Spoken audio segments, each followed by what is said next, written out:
My dream was to become a doctor, but since I can no longer do that, I work in clothing factories to pay for my sister's education, so she can become a doctor.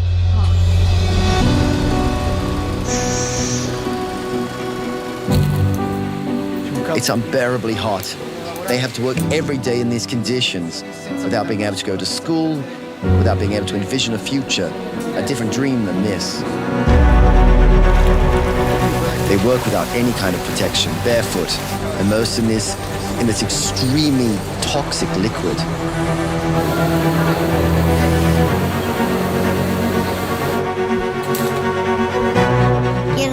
I work there until 10 p.m. Often I go to bed at 1 or 2 a.m. Mum gets angry because since I started working in the factory, I can't sleep well anymore. They don't want us to get close here. They keep taking us to this side, so I can already tell you that on the other side, there are children working in this facility on the clothes that reach our stores and that we often wear ourselves. My name is Giuseppe, and I have a mission: to travel the world, to meet the most extraordinary people on the planet, and to ask them a simple question. What does happiness mean to you? Welcome to Project Happiness.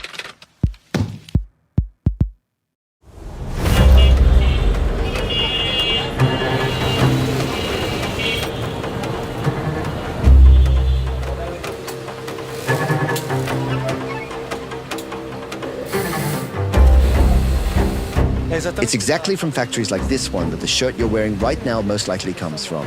And unless we paid for it, the higher the human price has been. Because as you can see, the workers around me are mostly children. The goal of this mission here in Dhaka, the capital of Bangladesh, is to discover who makes the clothes that often end up in the West, understand in what conditions they work, and find out how I can help these children. But let's take a step back. Once upon a time, fashion was synonymous with exclusivity and luxury. But at the end of the 20th century, a combination of technological innovation, cultural changes, and globalization upended everything. Clothing production became a frantic race towards speed and economic efficiency.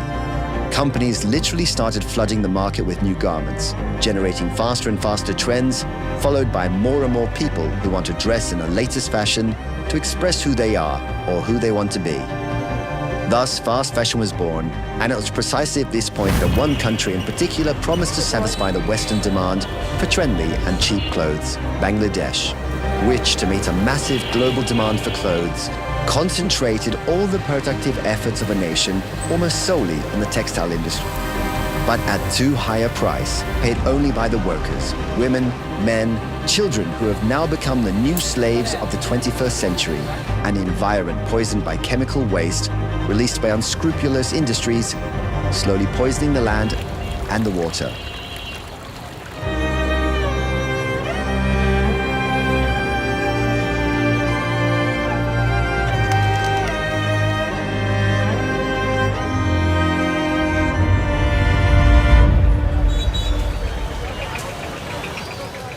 I've never seen anything like this in my entire life. Our journey to the origins of fast fashion begins right here, in front of the Buriganga riverbed, or what remains of it.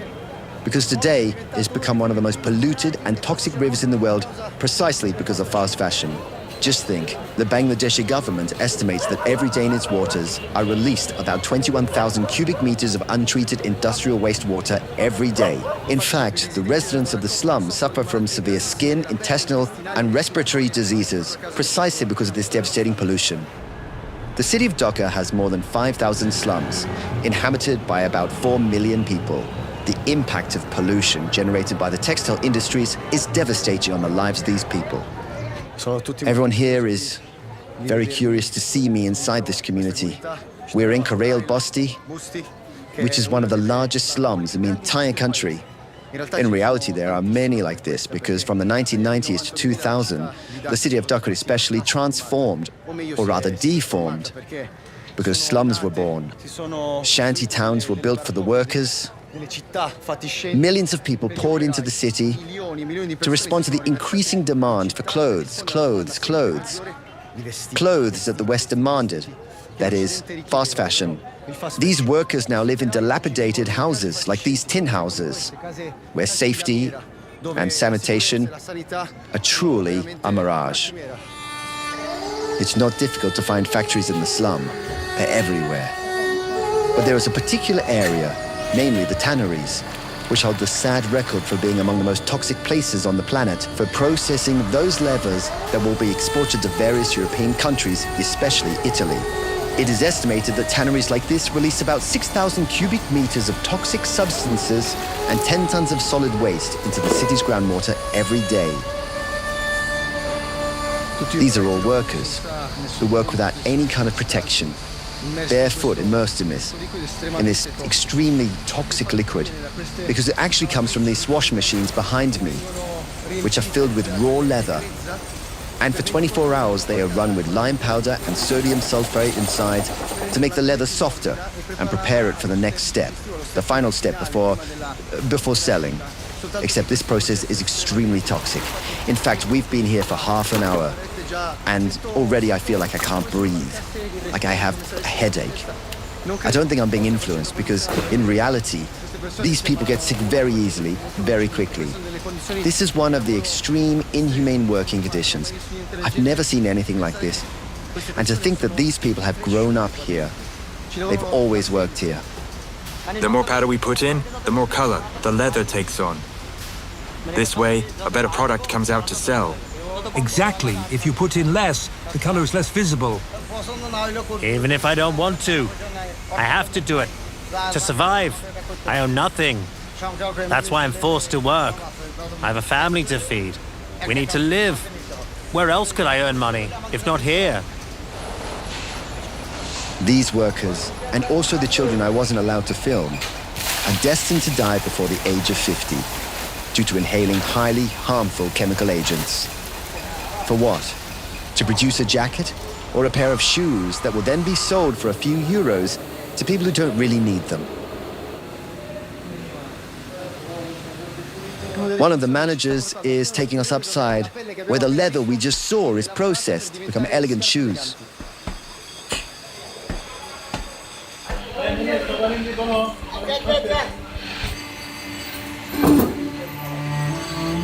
And even here there are many child workers. There's one very young right behind me. I don't know if you can see him. In the blue shirt, he must be 7 or 8 years old. They preferred other men because they have slimmer hands and more precise. And of course, they cost very little.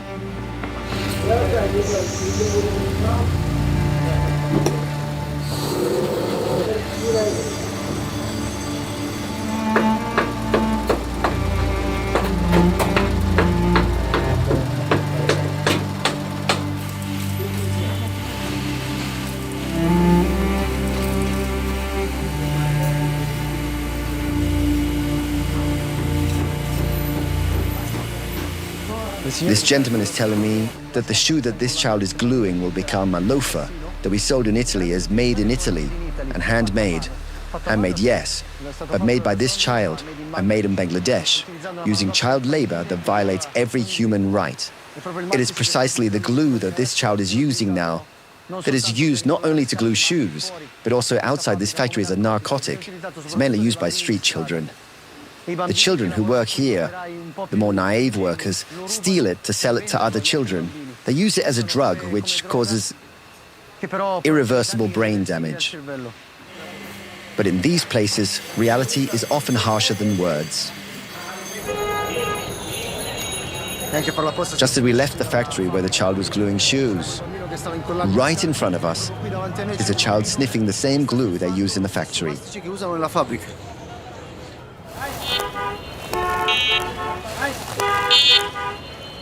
What I would do for some rice. My throat hurts. I long for some rice. I just want some rice. Rice. With its ephemeral promise of relief, it's only a symptom of a much bigger problem. It is the symbol of a system that treats children as expendable pawns in the game of profit.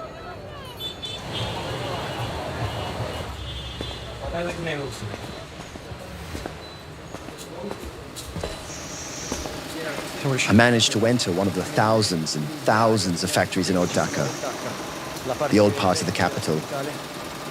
The conditions are always the same, extreme. The dozens of children employed in reproduction work, many shirts. In this factory, there are usually 10-year-old children on the ground, working. This is another room. Even here, most of the workers are just children. What surprises me, however, is that they are boys, not girls. Because usually in the production of textile clothing, more girls are employed because they're more precise, more patient. In this factory, there are only boys because I was told that later the girls finish removing all the excess threads.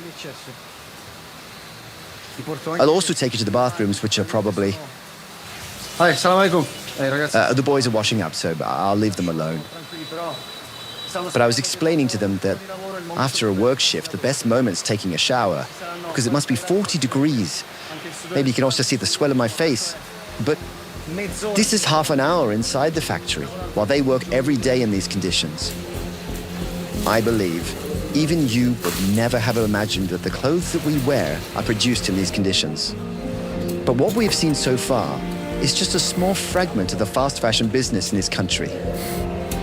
Because to meet our compulsive purchases and produce garments designed and made to be cheap and short-lasting, Bangladesh has built nearly 5,000 mega industries like this, where millions of people, mostly women and children, work in unison, becoming almost a part of these sewing machines. Usually these factories are off limits to cameras, especially after the Rana Plaza tragedy of April 24, 2013, when a complex similar to this one collapsed, killing more than 1,100 textile workers. And that was the first time that the Western world truly realized the cost of their clothes. After a long interview, however, the managers of this factory decided to let us visit one floor of their building. It was almost a miracle to get into this structure, because all the producers or the textile factory owners no longer want to let journalists or cameras into their facilities, because the story of Rana Plaza, all the world's attention was focused here in Bangladesh. Not enough, because in reality, on the other side of the room, we noticed that there are still children, especially girls, working. But they don't want us to get close. They keep taking us to this side. So this is the only wing in the building that we'll be able to document. But I can already tell you that on the other side, there are children working in this structure on clothes that reach our stores and that we often wear ourselves.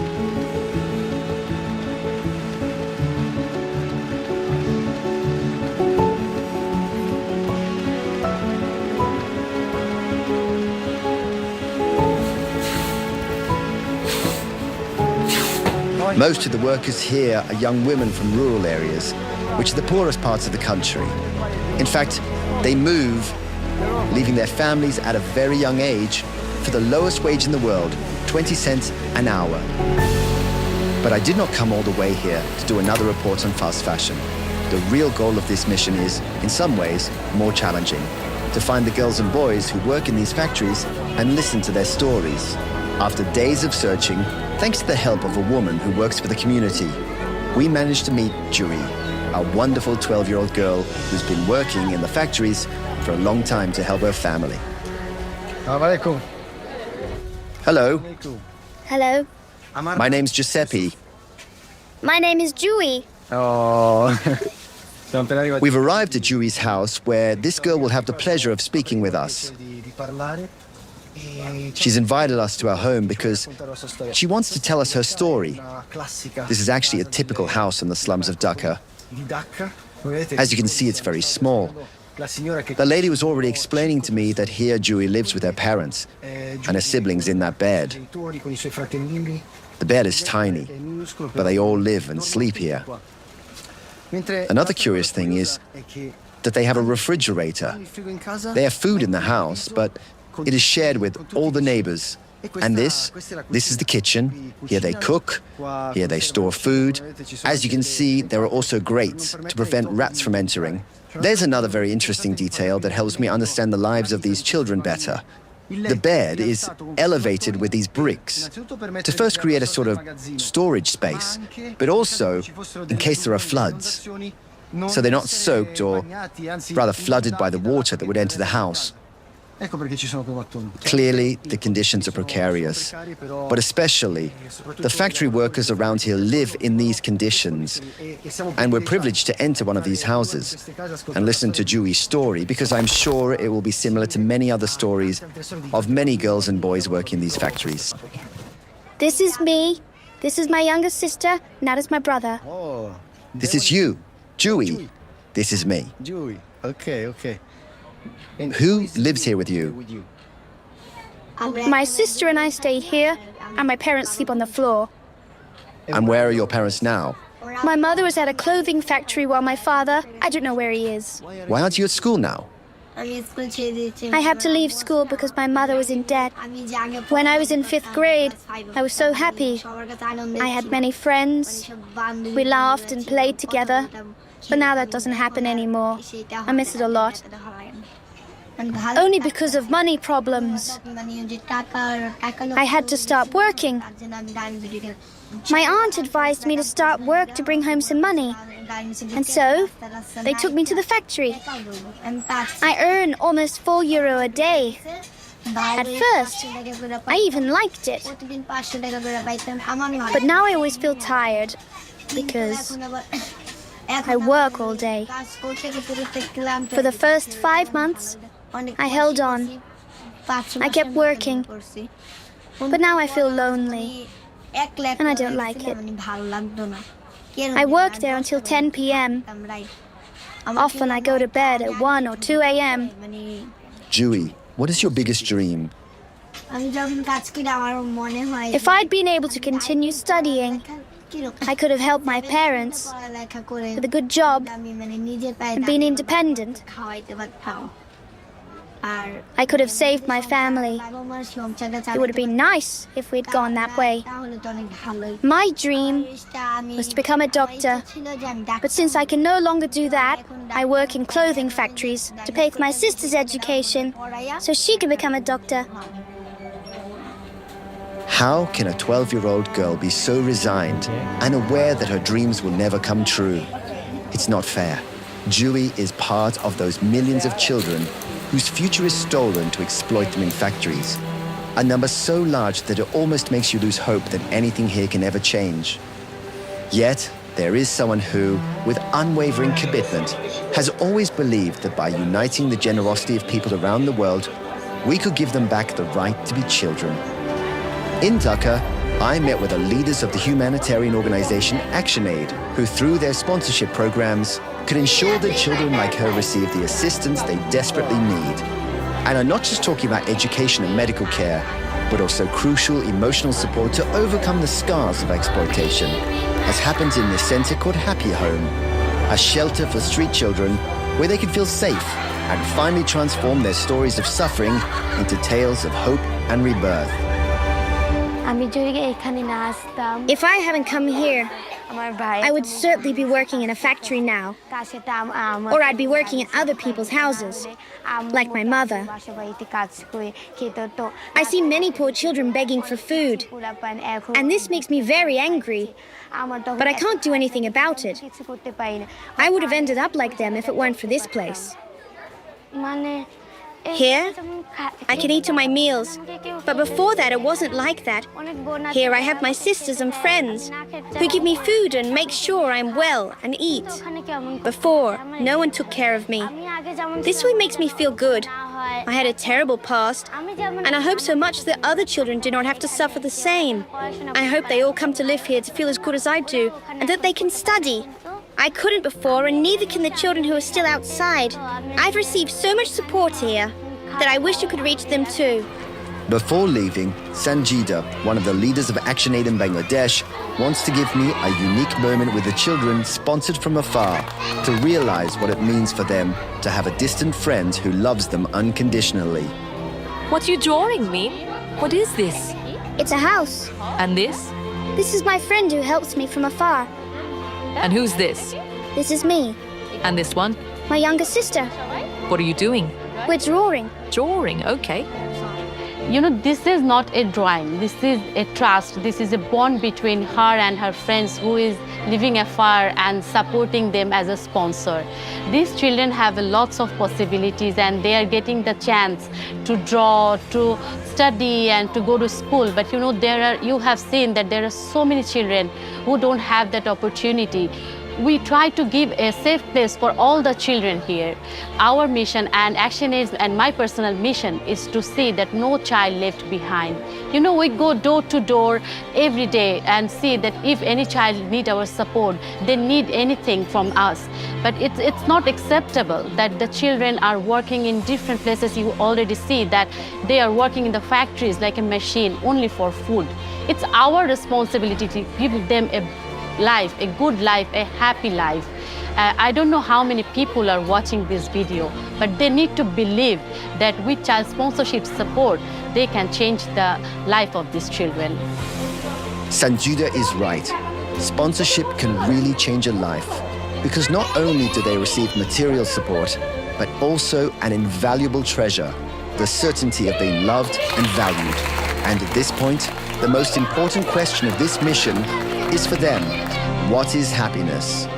Singing, drawing, traveling, playing football, chatting with my mother, with your kneecap, playing with balloons, driving in a car, playing with dolls, playing cricket, toys, planting trees, singing songs, pizza, gathering. This is how happiness should be for a child. Simple, carefree. Unfortunately, on this journey, we've seen that it's not like this for everyone. We cannot delude ourselves into thinking we can change the system these children are victims of. But all of us, even if far away, can do so much for them. And for many other children who are victim of the same injustices in India, in Cambodia, in Vietnam. We can sponsor them from afar and protect their right to healthcare, education, food and play. But most importantly, we can give them back their childhood. Because no child should be denied it, and none of them should be forbidden from dreaming. Sponsor a child from afar. Change his life forever, and yours too. Click the link in the first comment